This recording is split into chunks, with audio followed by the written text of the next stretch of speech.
जय बद्री केदारनाथ दोस्तों, बहुत बहुत स्वागत है आप लोगों का मेरे एक और YouTube वीडियो पे। तो दोस्तों, आज जैसा कि आप लोग जानते हैं 11 जनवरी हो चुकी है और कल क्योंकि शनिवार का अवकाश था तो कोई म्यूचुअल फ़ंड पोर्टफोलियो में अपडेट तो हुआ नहीं होगा। तो म्यूचुअल फ़ंड पोर्टफोलियो की वही स्थिति है जो कल मैंने आपको वीडियो में दिखाई थी। तो चलिए आज बात कर लेते हैं किस तरीके से हम प्लानिंग कर सकते हैं, अपनी स्ट्रैटेजी बना सकते हैं अगले हफ्ते के लिए। स्ट्रैटेजी की जब मैं बात कर रहा हूँ तो म्यूचुअल फ़ंड की स्ट्रैटेजी और अपने ETF स्विंग दोनों की स्ट्रैटेजी के बारे में हम बात करेंगे। और इससे पहले आज मैंने सुबह एक लाइव भी किया था, उसमें काफ़ी डिस्कशन किया था कि क्या स्थिति रहेगी आने वाले हफ्ते में। लेकिन क्योंकि सब लोग उस लाइव में नहीं जुड़ पाए होंगे तो एक बार मैं फिर से थोड़ा सा रिव्यू कर देता हूँ कि डोनाल्ड ट्रम्प अब पूरे पगलापन के मोड पे आ गए हैं। और अभी तक तो उन्होंने इंडिया को ही परेशान किया हुआ था, लेकिन अब वो सबको परेशान करने लग गए हैं। तो वेनेजुएला के बाद डोनाल्ड ट्रम्प का ये कहना है कि उनको ग्रीनलैंड भी चाहिए। तो डेनमार्क को उन्होंने बोल दिया है कि बेटा आप चुपचाप दे रहे हो तो ठीक है, वरना मैं ज़बरदस्ती भी लेना जानता हूँ। तो यूरोपियन यूनियन जो कल तक अमेरिका की गोद में बैठकर दुनिया को लेक्चर देते थे, अब बाजी उल्टी पड़ गई है कि अब डोनाल्ड ट्रम्प ही यूरोपियन यूनियन और यूरोप के देशों को खाने की सोच रहे हैं। देखिए, बहुत पुरानी कहावत है कि अगर मगरमच्छ पालोगे अपने पीछे के तालाब में तो किसी न किसी दिन वो मगरमच्छ आपका पिछवाड़ा भी काटेगा। तो आपने डोनाल्ड ट्रम्प जैसे मगरमच्छ को पाला यूरोपियन यूनियन ने, और अब वो यूरोप के देशों को ही काट रहा है। वो कह रहा है कि क्यूबा भी मुझे चाहिए, वेनेजुएला भी मुझे चाहिए, ग्रीनलैंड भी मुझे चाहिए, ग्रीनलैंड भी मुझे चाहिए, और डेनमार्क फालतू कुछ बोलेगा तो डेनमार्क भी मुझे चाहिए। तो भाई को सब कुछ चाहिए।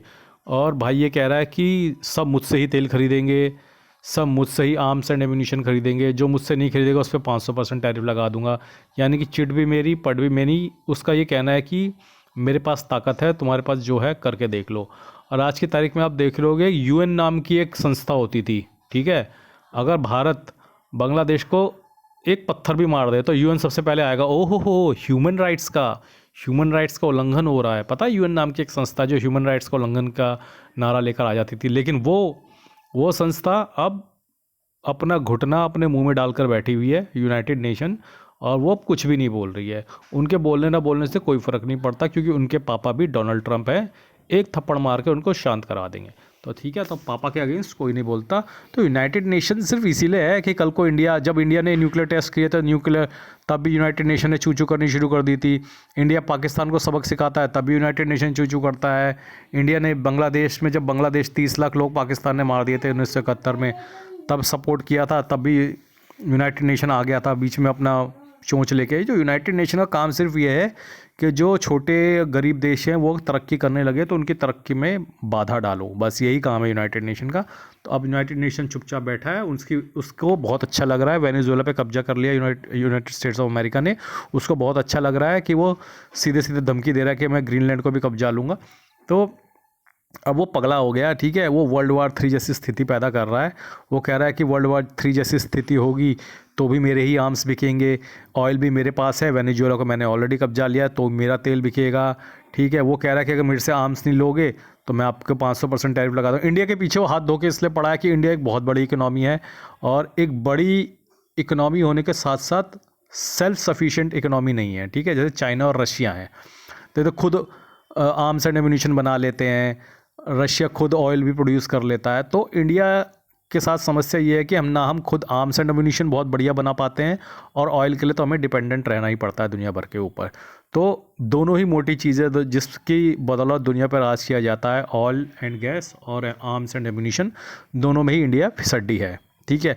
तो इस वजह से इंडिया के पास पावर बहुत है, ताकत बहुत है, परचेजिंग पावर बहुत है, लेकिन समस्या वही है कि अब इंडिया को वो धकेल रहा है कि आप मेरे से ही खरीदो। तो ये रशिया से ना खरीदो, ये सब बहाने हैं, ढकोसले। यूएस सिर्फ ये चाहता है कि ऑयल एंड गैस वो यूएस से ले, आर्म्स एंड एम्यूनिशन वो यूएस से ले, हेलीकॉप्टर जेट वो जो भी है सब यूएस से ले। तो डोनाल्ड ट्रम्प ये चाहता है, उसको पता है कि इंडिया के ऑर्डर बड़े होंगे, इंडिया की डिमांड बड़ी होंगी।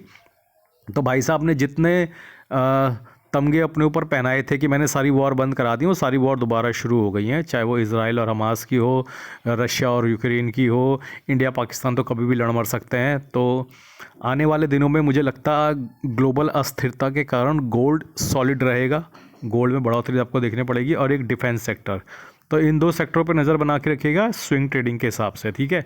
Mutual fund investment long term के लिए मैं इसमें नहीं कह रहा हूँ करने के लिए, स्विंग ट्रेडिंग से हिसाब से इन दोनों सेक्टरों पर नज़र बनाकर रखिएगा। जहाँ तक बात है आपके म्यूचुअल फंड इन्वेस्टमेंट स्ट्रेटेजी की, तो याद रखिएगा कि अब 50-50 चांस है कि एक डीप डिप भी आ सकता है अगर स्थिति और बिगड़ी। स्थिति और बिगड़ेगी या नहीं बिगड़ेगी ये मैं तो नहीं बता सकता।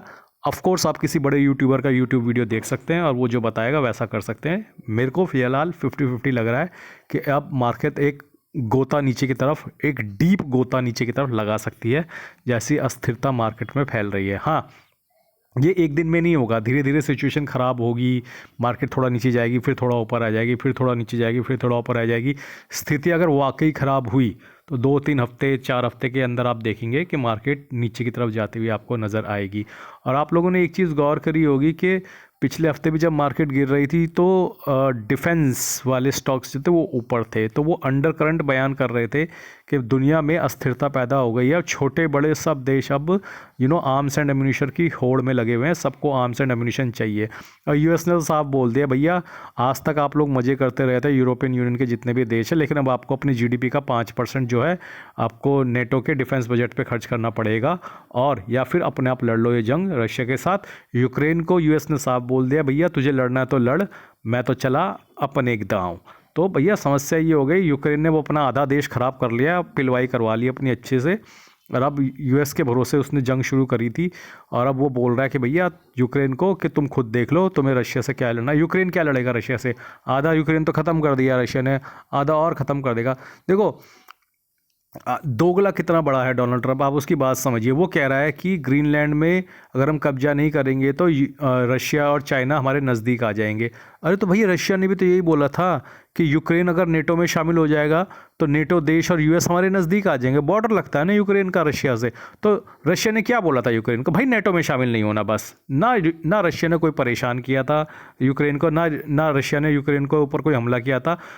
रशिया ने यूक्रेन को सिर्फ इतना बोला था, भाई तुम ये जिद छोड़ दो कि तुम्हें नेटो में शामिल होना है, क्योंकि अगर तुम नेटो में शामिल होंगे तो नेटो फोर्सेस क्या हैं? यूएस फोर्सेस है। यूएस फोर्सेस जो है रशिया के बॉर्डर पे आके बैठ जाएंगी। वो भी तो ये नहीं चाहता ना कि यूएस फोर्सेस रशिया के बॉर्डर पे आके बैठ जाएं। तो उसने सिर्फ इतना सा बोला था यूक्रेन को, भाई नेटो में शामिल नहीं होना। लेकिन नीचे से डोनाल्ड ट्रंप ने चाबी भरी और बोला नहीं नहीं नहीं, तू हो जा नेटो में शामिल, हम देख लेंगे। और इसके जो चुन्नू पुन्नू देश हैं यूरोप वाले, जिनके पास ना खुद की सेना है ना हथियार है, वो भी कह रहे हैं हाँ हाँ हाँ शामिल हो जा, पापा बोल रहे हैं। अब पापा बोल रहे हैं, पापा तो पीछे हट गए, अब यूक्रेन आधा तबाह हो गया, आधा और तबाह हो जाएगा। तो ये बंदा सिर्फ अपना मुनाफा और अपना प्रॉफिट देख रहा है। और यूनाइटेड स्टेट्स ऑफ अमेरिका कोई देश नहीं, वो कंपनी है, ठीक है। वो कंपनी सिर्फ अपने मुनाफे का सोच रही है। ये पूरे दुनिया की इकोनॉमी को तबाह करके रखेगा, ये आदमी, लिख के ले लेना। जिस तरीके से वर्ल्ड वॉर 2 के आसपास अडोल्फ हिटलर नाम का एक बंदा होता था जिसने पूरे विश्व को वर्ल्ड वॉर 2 में धकेल दिया था। 1 में भी शायद वो था या नहीं, आई एम नॉट श्योर, लेकिन 2 में तो था।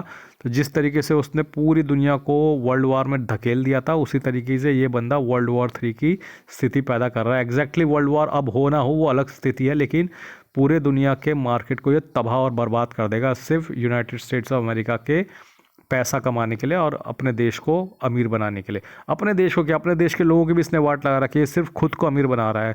एक डोनाल्ड ट्रंप, एक इसका बेटा, एक इसकी बेटी, बस यही नोट पीटे जा रहे हैं।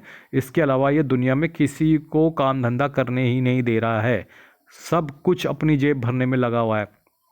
अब तो मुझे ऐसा लगता है जो लोग कोस रहे थे ना कि हमारी सरकार को, हमारी सरकार ऐसा नहीं कर रही, इसके सामने झुक नहीं रही, बिल्कुल ठीक किया, क्योंकि कुछ होना तो है नहीं। तो इसके सामने झुकने का कोई फ़ायदा नहीं है। इसको जो करना है करने दो। अब मोदी जी का स्टैंड ठीक है, हम अपनी शर्तों पे टिके रहेंगे। इसको 500% टैरिफ लगाना है लगाए, 1000% टैरिफ लगाना है लगाए, 10,000% टैरिफ लगाना है लगाए। जो अपना काम चल रहा है, आधा % हिट लगेगा हमारी इकोनॉमी को, हमारी जीडीपी को, ठीक है, आधा % हिट के साथ ले लेंगे। वैसे भी भाई साहब जिस तरीके से ये खेल रहे हैं, मुझे तो लग रहा है कि बहुत मोटा डिप आने वाला है और वर्ल्ड ओवर द मार्केट में। बाकी आप लोग अपनी लगातार SIPs करते रहिएगा, ठीक है। अगर डिप भी आता है तो घबराने की ज़रूरत नहीं है, अपनी SIPs लगातार चलाते रहना। SIPs ही अब आपको पार लगा सकते हैं। लमसम का ख्याल भूल जाना, क्योंकि जब भी आप लमसम लगाओगे मार्केट वहाँ से 500-1000 पॉइंट और नीचे चली जाएगी और आपको लगेगा कि आपका पैसा बेकार हो गया। तो लमसम से बेहतर इस वक्त रहेगी SIP, क्योंकि अब मार्केट में बहुत ज़्यादा टर्मोइल आने वाला है और जियोपॉलिटिकल सिचुएशन बहुत टफ होने वाली है। तो आज के लिए बस इतना ही। धन्यवाद, गुड बाय, जय बद्री की तरह।